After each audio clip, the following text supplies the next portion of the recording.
Immediately staking a claim in the center, this opening gambit seeks to control key squares and offers flexible piece development.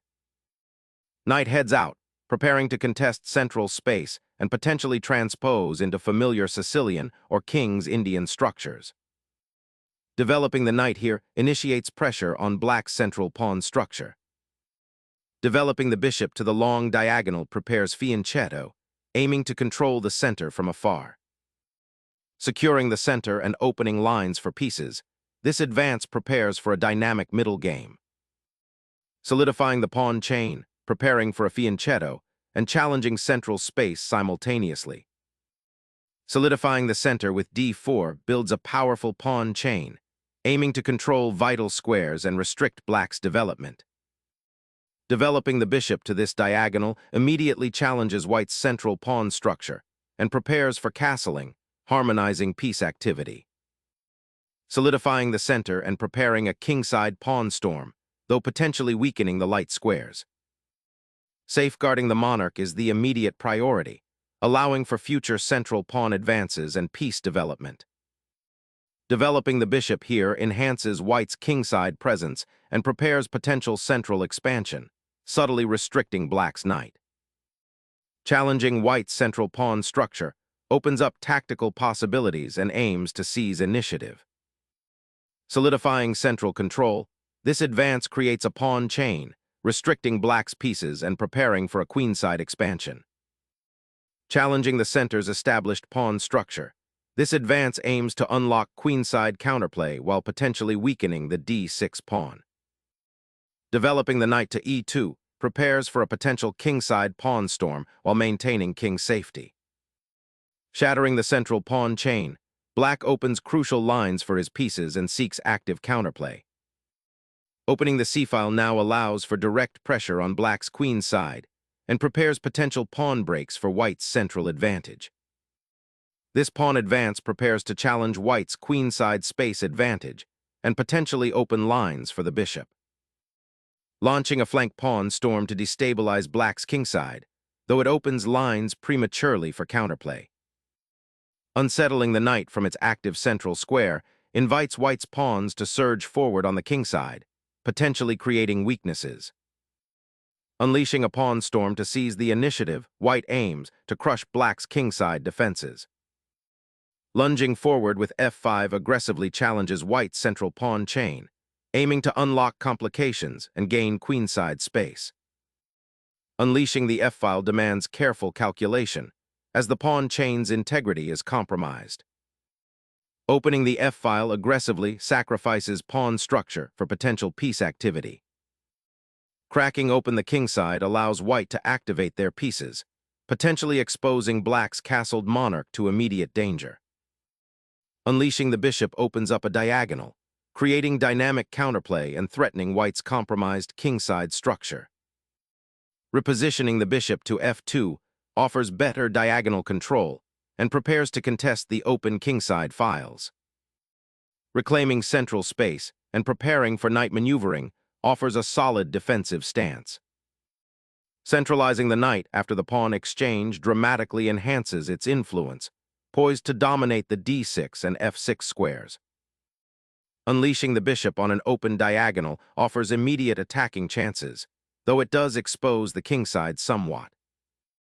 Shifting the knight to g3 aims to bolster the kingside attack and potentially open lines against black's castled position. Centralizing the knight on d7 now fortifies the kingside and prepares for potential pawn advances on the queenside. Launching a pawn storm, white ignites a dangerous flank assault, aiming to pry open lines toward the black king. Sacrificing the bishop opens up a tantalizing diagonal for your queen and aims to destabilize white's king shelter.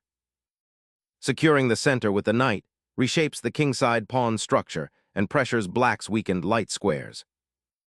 Unlocking the d-file for potential future attack, while subtly preparing for an assault on the queenside.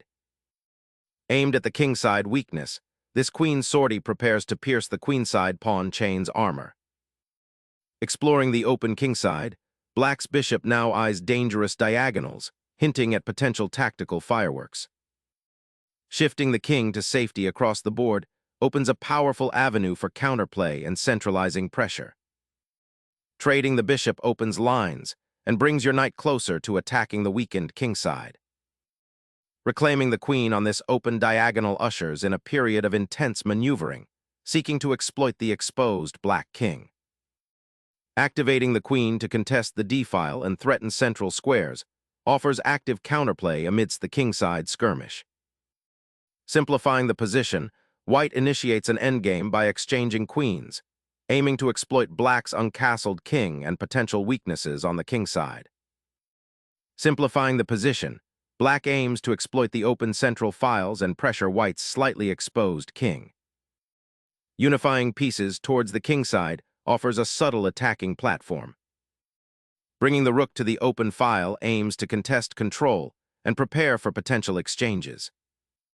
Injecting a knight deep into enemy territory, aiming to exploit the weakened kingside pawn structure. Sharpening the central pressure, this knight infiltrates a key outpost, threatening to disrupt white's entire queenside structure. Targeting the d4 square with knight pressure, this foray aims to disrupt black's central pawn structure. A daring capture that opens new possibilities, but weakens the king's defense considerably. Liberating the d-file opens avenues for your rook and creates immediate pressure on black's king. Activating the rook for central action, aiming to disrupt white's pawn structure. Targeting that vulnerable king provides a crucial opening, forcing a defensive reaction and potentially unlocking critical lines.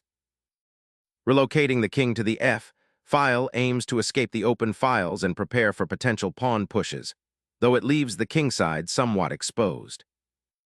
The rook repositions, seeking to control the open file and pressure white's vulnerable king. Reclaiming central space becomes paramount after the recent exchanges, opening critical lines.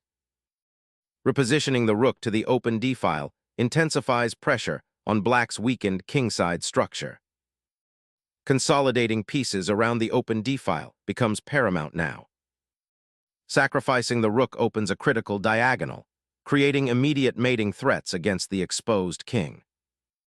Securing the king is paramount, as the open d-file offers a direct assault route.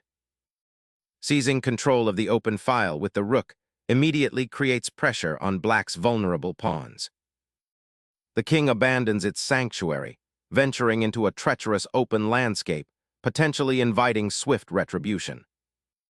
The rook now eyes the critical 7th rank, threatening to dismantle black's defensive structure.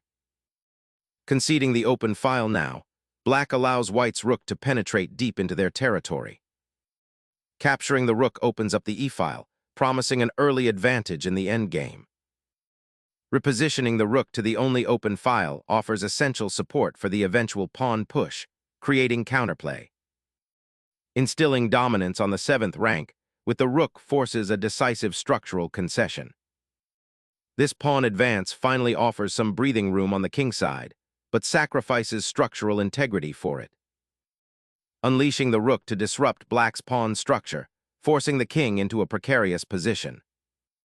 Relocating the king to this square offers some breathing room, but it's still exposed to immediate checks along the 7th rank. Activating the bishop to its most active diagonal creates immediate pressure on the kingside pawns.